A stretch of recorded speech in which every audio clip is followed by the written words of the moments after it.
안녕하세요. 소년아의 서재에 오신 걸 환영합니다. 넌 참 좋은 사람이야.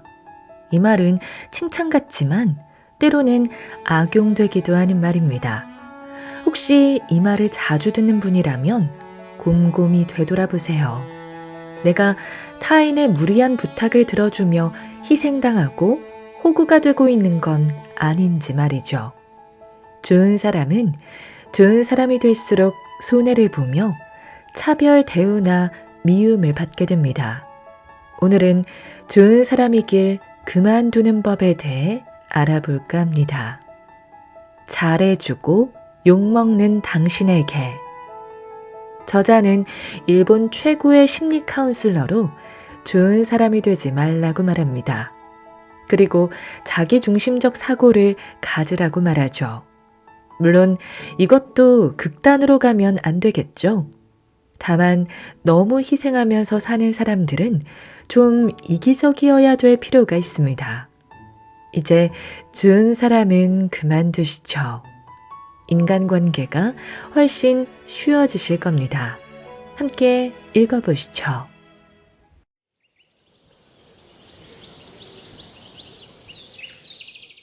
당신을 고민하게 만드는 인간관계의 항상성. 인간관계가 괴로운 데는 여러 원인이 있습니다.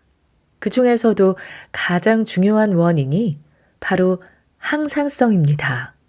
항상성은 사람이 갖고 있는 기능 중 하나로 중심으로 되돌아오는 힘을 말합니다.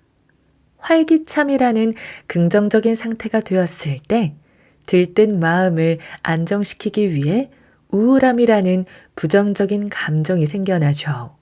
이런 마음의 조화도 항상성에서 비롯됩니다. 한 예로 즐겁게 술을 마시고 왁자지껄 논 다음날 아침에 역시 이렇게까지 놀 건 아니었는데 라며 괴로워하는 것도 즐거움을 괴로움으로 중화하는 작용입니다. 무언가 즐거운 일이 있을 때 갑자기 안 좋은 일이 일어나면 어쩌지? 하는 불안한 마음이 들곤 하죠. 이 역시 머릿속에서 원상태로 돌아오려는 항상성이 작용하기 때문입니다. 반대의 경우도 마찬가지입니다. 기운이 없다가도 시간이 지나면 조금씩 회복하는 성질 역시 항상성이 작용하는 데서 기인합니다. 이러한 항상성이 인간관계에서도 작용한다는 사실을 많은 사람이 모르고 있습니다. 저는 스트레스와 관련한 인간의 호르몬 작용에 관심이 많아 관련 연구를 진행한 적이 있습니다. 갑자기 자동차 경적이 크게 울리면 짜증이 나는 것은 굉음이 울리는 순간 스트레스 호르몬 수치가 높아지기 때문입니다. 스트레스 호르몬이 분비되면 상대와 싸우거나 반대로 도망가기 위해 몸과 마음이 준비를 합니다. 스트레스 호르몬이 분비되어 짜증이 나면 심박수가 올라가고 근육이 수축해 내키는 대로 움직일 수 있는 상태가 됩니다.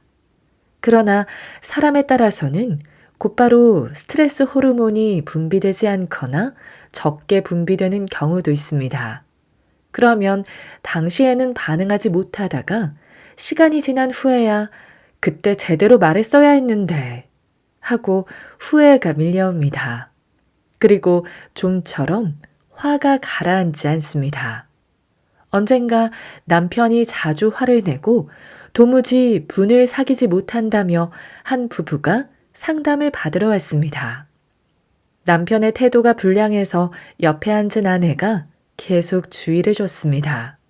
스트레스 자극 검사를 해보니 아니나 다를까 자극을 받았을 때 아내는 스트레스 호르몬이 정상적으로 분비되는 반면 남편은 스트레스 호르몬이 잘 분비되지 않았습니다.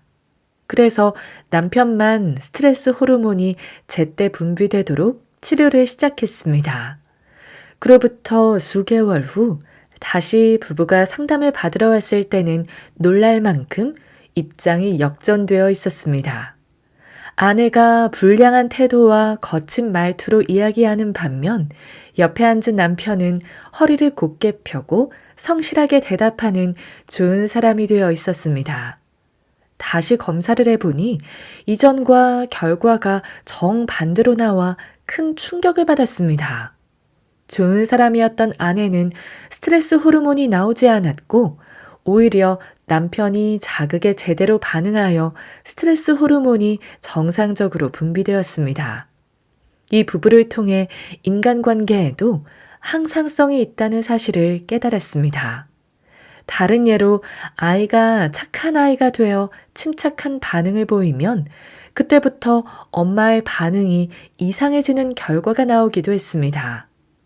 즉, 개인의 체내 호르몬 균형에서뿐만 아니라 인간관계에서도 항상성이 작용하는 것입니다. 그러므로 여러분이 주변을 배려하는 좋은 사람이 되면 상대방은 여러분을 쥐고 흔드는 나쁜 사람이 되어 균형을 맞추려 합니다.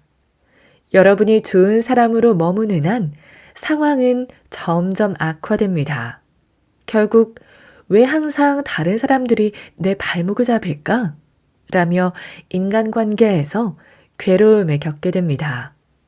조금 전에 예로 들었던 부부가 처음 상담을 받으러 왔을 때는 아내가 좋은 사람이 되어 남편에게 되도록 친절히 대하려고 했습니다. 그러자 남편은 점점 나쁜 사람이 되어갔습니다. 반대로 남편이 열심히 일해서 가족을 부양하자고 마음먹자 이번에는 아내가 집안을 돌보지 않는 나쁜 사람이 되었습니다. 이렇듯 상대방을 위해 좋은 사람이 되면 상대방은 오히려 균형을 맞추기 위해 발목을 잡는 나쁜 사람이 되어버립니다. 다시 말해 좋은 사람으로 남아있으면 있을수록 상대는 자연스레 균형을 맞추려 나쁜 사람이 되어가기 때문에 인간관계가 힘들어집니다. 내가 좋은 사람이 되면 상대는 나쁜 사람이 된다. 좋은 사람은 상대방도 내 선의를 알아줄 것이라고 쉽게 착각합니다. 예를 들어 좋은 사람인 아내는 어질러 놓은 물건을 정리하면 남편이 분명 기뻐할 것이라 생각하고 청소를 합니다. 자신이 남편을 위해 물건을 치웠다는 사실을 남편도 알아줄 것이라고 생각합니다. 하지만 집에 돌아온 남편은 불쾌한 얼굴로 내 물건 어디에 치웠어? 라며 화를 냅니다. 자신이 방을 어질러 놓은 벌로 아내가 물건을 숨겼다고 받아들인 것입니다. 아내는 남편이 대체 왜 이런 반응을 보이는지 의아해합니다. 그리고 당신을 위해 한 일이라는 걸 분명 알아줄 거라 생각했는데 라며 상처를 받습니다. 의도가 전해지지 않은 상태에서 상대가 알아줄 것이라 오해하고는 왜 내 기분은 몰라주는 거야? 라며 상처를 받습니다. 상대방이 나쁜 사람이 되어 선의로 베푼 행동을 악의로 받아들인 줄도 모르고 왜 저렇게 반응할까? 라며 괴로워하게 됩니다. 이심전심이라는 말을 떠올리고는 자신의 생각이 상대방에게 전해질 것이라고 단단히 오해합니다. 물론 인간관계에서도 항상성이 작용하여 균형을 잡기 때문에 상대방에게 무언가 전해지기는 합니다. 다만 내 선의가 상대방에게 전해지더라도 마찬가지로 항상성이 균형을 잡기 때문에 상대는 자연스레 나쁜 사람 역을 맡아 이를 악의로 받아들이게 됩니다. 그럼에도 선의로 한 일이니 그 마음이 상대에게 전해질 것이라고 너무나 쉽게 생각해버리고 맙니다. 그 결과 예상과 다른 상대의 반응에 괴로워하게 됩니다. 상담자 한 분을 예로 들어보겠습니다. 옷매무새를 조금만 바르게 하면 고객에게 더 좋은 인상을 줄 수 있을 텐데 라는 생각에 직장 동료에게 조언을 한 사람이 있었습니다. 그러자 동료는 자기가 지저분하다는 뜻이냐며 화를 내고는 그 사람을 무시하기 시작했습니다. 조언하는 단계에서 상대를 도우려는 선의가 분명히 전해질 거라고 오해해버린 바람에 생긴 일입니다.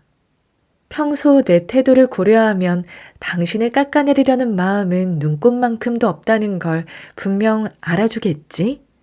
라고 생각한 것입니다. 하지만 실제로는 항상성이 작용하므로 좋은 사람이 되는 순간 상대방은 나쁜 사람이 되어 부정당한다고 느끼고 좋은 사람을 괴롭힙니다. 부모 자식 사이에서도 항상성이 작용하므로 부모니까 혹은 자식이니까 이해해주겠지? 라는 예상은 보기 좋게 빗나가 버립니다. 금전 문제로 자식이 힘들어할 때 좋은 부모는 어떻게든 자식이 다시 회복하기를 바라며 돈을 건넵니다. 그러면 자식은 나쁜 사람이 되어 좋은 사람의 의도와는 달리 역시 나를 구제불능이라고 생각하니까 돈으로 해결하려는 거야.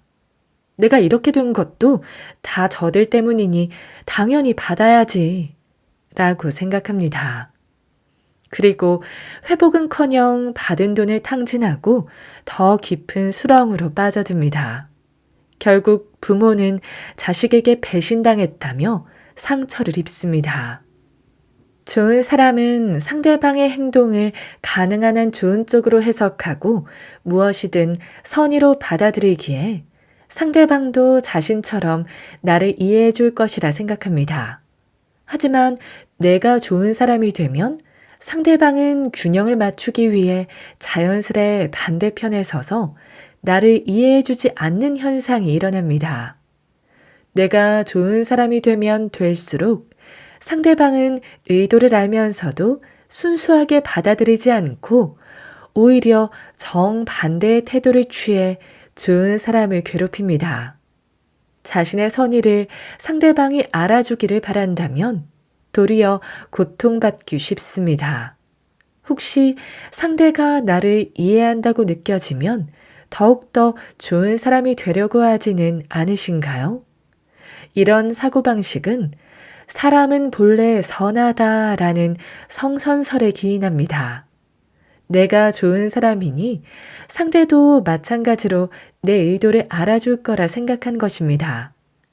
1대1의 관계에서는 성선설이 성립하는 경우가 덜어 있을지도 모르지만 여러 사람이 얽히면 반드시 균형을 맞추려는 항상성이 작용하여 생각지도 못한 반응에 상처받고 괴로워하게 됩니다. 거절하지 않으면 상대는 내 기분을 알 수 없다. 여행이나 출장에서 돌아오면 꼭 현지에서 사온 간식을 돌리고 자신의 일이 아니더라도 동료의 일을 돕는 등 성실하게 회사 생활을 하는 사람이 있었습니다. 하지만 아무리 잘해줘도 사람들은 오히려 남에게 신경도 안 쓰는 사람을 더 살갑게 대했습니다. 보람이 없다는 생각이 들어 기분이 상했습니다. 난 이렇게 노력하는데 왜 사람들은 내게 잘해주지 않을까? 이처럼 서서히 불만이 차오르다가 더는 이 회사를 다닐 수 없겠다는 생각이 들어 퇴사를 고민하게 되었습니다. 얼마 후 상사에게 이직하고 싶다는 이야기를 꺼냈습니다. 자네가 그만두면 곤란하네. 라는 반응을 기대했지만 아, 그래? 라는 반응이 돌아올 뿐이었습니다. 결국 이런 사람 밑에서 더 이상 일하고 싶지 않아서 정말로 회사를 그만두었습니다. 대다수의 사람은 이와 비슷한 상황에서 자신의 쾌, 불쾌 스위치에 따라 움직입니다. 하지만 좋은 사람은 이렇게 행동하면 저 사람이 기뻐할까? 저 사람에게 도움이 될까 등 상대방의 쾌, 불쾌 스위치를 먼저 상상하며 행동합니다. 이렇게 되면 상대방은 좋은 사람의 쾌, 불쾌 스위치의 반응을 알 수 없기 때문에 같은 사람으로 인식하지 않을 수도 있습니다. 쾌, 불쾌 스위치가 없는 존재는 기계나 다름없습니다. 복사기가 지정한 수만큼 복사했다고 해서 감사해야 하는 사람은 아무도 없습니다. 복사기에게 감사해도 기쁨이라는 감정이 되돌아오지 않기 때문입니다. 좋은 사람 역시 평소에 상대방의 쾌, 불쾌 스위치를 생각해서 행동하기 때문에 상대방이 고마워하더라도 진정한 기쁨을 되돌려주지 못합니다. 점점 기계와 같은 취급을 받게 되고 남을 도와주는 게 당연한 일이 되어버립니다. 누구는 일도 제대로 하지 않는데 사람들이 고마워하고 자신은 최선을 다해도 아무도 고마워하지 않게 됩니다. 평소에 자신의 쾌, 불쾌 스위치에 따라 행동하지 않았다면 어떤 부탁을 받았을 때 싫다는 신호를 보내도 상대가 알아채지 못할 가능성이 높습니다. 거절했을 때 상대가 어떤 반응을 보일지 먼저 신경 쓰는 탓에 싫다는 감정이 강하게 전해지지 않아 점차 더 많은 일을 떠안게 됩니다. 게다가 싫은 일을 도맡아 하더라도 참고서 열심히 했다는 느낌이 전혀 전해지지 않습니다. 복사기가 복사를 한 것처럼 당연한 일로 여겨집니다. 자신을 복사기 취급하는 상대방에게 항의해 보아도 쾌, 불쾌 스위치가 없는 존재로 인식되고 있기에 도리어 반감만 줍니다. 끝내 거절을 하더라도 싫다는 감정이 상대방에게 정확히 전달되지 않아 왜 나만 차별하지? 라는 생각이 꼬리에 꼬리를 물고 이어져 결국 더 이상 일할 수 없다는 결론에 다다릅니다. 아무도 좋은 사람을 이해해주지 않고 진심으로 감사해하지 않기 때문에 자신만 점점 피폐해져 부채의식에 파묻히고 맙니다. 좋은 사람이 부채의식에서 빠져나오기 위해서는 하기 싫은 일을 안 해야만 합니다. 거절하면 상대방이 어떻게 생각할지는 전혀 신경 쓰지 말고 자신이 하기 싫은 일을 하지 않다 보면 서서히 자신의 감각을 되찾을 수 있습니다. 남의 기분만 생각하다가 잃어버렸던 자신의 불쾌 감각을 되찾으면 진심으로 어떤 일을 해보고 싶다는 마음이 솟아나고 그 마음으로 일에 임하면 이전과 달리 주위의 평가 또한 올라갑니다. 싫은 일을 딱 잘라 거절하면 상대방도 바로 받아들이며 어쩔 수 없이 일을 맡으면 사람들이 진심으로 고마워합니다. 인생이 무척 아름답게 보이기 시작합니다. 하기 싫은 일을 딱 잘라 거절하면 자신의 감각을 되찾을 수 있습니다. 남의 기분을 생각해서 그 사람의 쾌, 불쾌에만 초점을 맞추는 행위는 본능적으로 불쾌감을 줍니다. 그런 불쾌한 감정을 계속 품고 있으면 점점 감각이 마비되어 다른 사람처럼 쾌, 불쾌를 판단할 수 없게 됩니다. 곧이어 제대로 된 대접이나 사람 취급을 받지 못하고 있다는 생각에 다다릅니다. 일단 하기 싫은 일은 하지 않겠다는 마음가짐으로 살아가면 조금씩 기계에서 인간으로 돌아올 수 있습니다. 다른 사람들처럼 행복한 인생을 보낼 수 있습니다. 자기 중심적 사고가 모두를 행복하게 한다. 자신만 따돌림 당한다고 느낀다면 세계의 중심을 나 이외의 사람에게 두고 있다는 뜻입니다. 그러면 현실 세계가 뒤틀리고 모두가 불행해집니다. 신경질적으로 변한 사람들 사이에 혼자 좋은 사람으로 있으면 이질감 때문에 따돌림 당하는 느낌이 듭니다. 이러한 느낌이 뇌에서 멋대로 만들어낸 환영처럼 여겨질 때도 있지만 이내 불안해집니다. 세계의 중심이 자신에게서 멀어질수록 세계가 뒤틀리며 모두의 마음이 거칠어지고 좋은 사람만 붕 뜬 채 겉돌게 됩니다. 모두의 행복을 위해 무언가를 해야 한다며 좋은 사람이 될수록 오히려 모두가 불행해지고 자신만 겉도는 악순환이 이어집니다. 반대로 좋은 사람이 세계의 중심을 자신에게 두면 먼저 자신이 행복해집니다.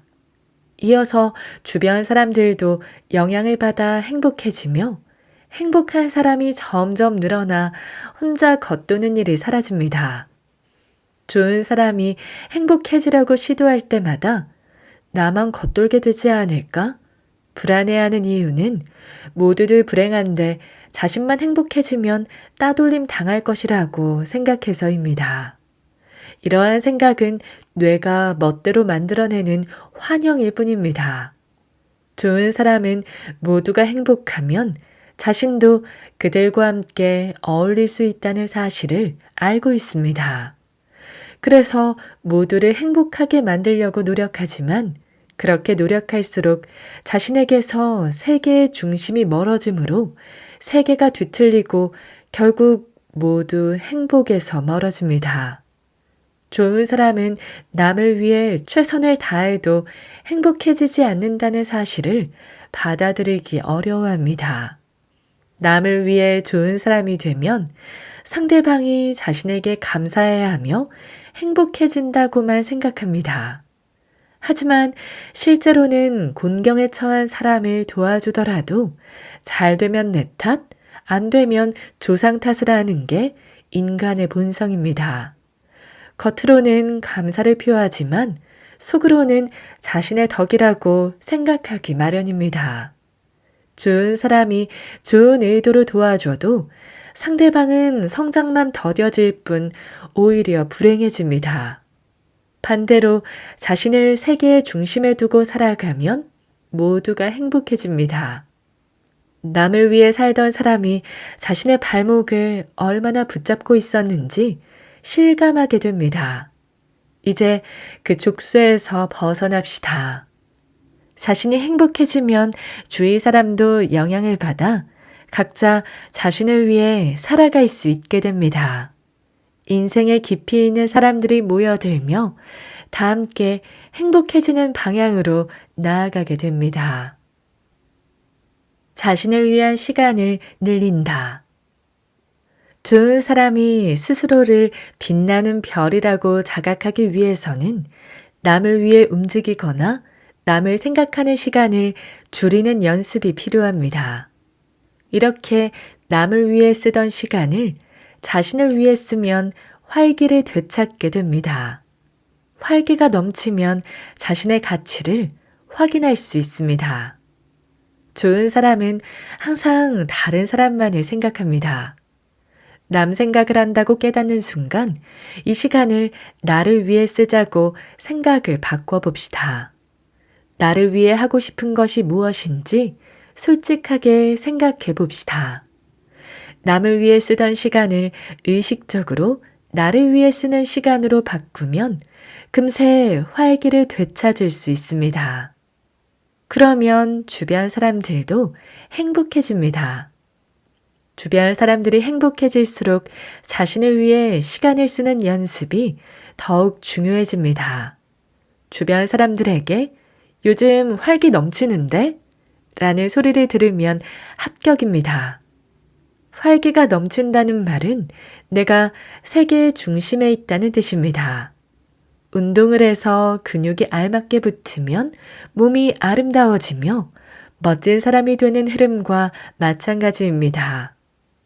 이처럼 활기차게 행동하는 연습을 거듭하여 세계의 중심이 되면 아름답게 균형 잡힌 세계가 보이기 시작합니다. 이 연습의 요령은 좋은 사람이 되려는 순간 마음속으로 잠깐을 외치는 것입니다. 그리고 이 시간을 나를 위해 쓰자라고 되뇌고 마음속에 떠오르는 일을 곧장 실행합니다. 보통 사람에게는 간단한 일일지 모르지만 좋은 사람에게는 가혹한 연습이 될 수도 있습니다. 항상 다른 사람을 생각하고 남을 위해 시간을 써왔기 때문입니다. 서서히 근육을 붙이듯이 포기하지 않고 꾸준히 연습하여 세계의 중심을 조금씩 자신에게로 가져옵시다. 마침내 주변 사람들이 빛을 내뿜기 시작한다고 느끼면 성공입니다. 좋은 사람이 빛나면 모두가 그 빛을 받아 행복해집니다.